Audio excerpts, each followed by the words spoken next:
ഫിഷിംഗിനാണ് വന്നേക്കുന്നത്. നമുക്കിപ്പം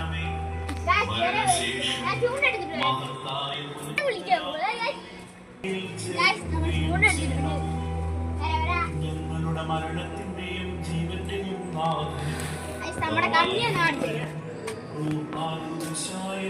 ചെറിയൊരു കല്ലക്കണ്ണിയാണ്. വരനെ പിടിക്കാൻ പഴയാണ് എടുത്തേക്കുന്നത്.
മീനൊന്നുമില്ല. നമുക്ക് കുറച്ച് നാളെ ചൂണ്ടെടുക്കാം. നാളെ നമ്മൾ അവിടെ ഇടുന്നതായിരിക്കും സ്പോട്ടിൽ. നല്ല മീൻ കൊത്തുന്നുണ്ട്, പക്ഷെ ചെറുതാണ് കൊത്തുന്നത്. ഇപ്പൊ നാളെ നമുക്ക് മീൻ പിടിക്കാം. ഓക്കെ.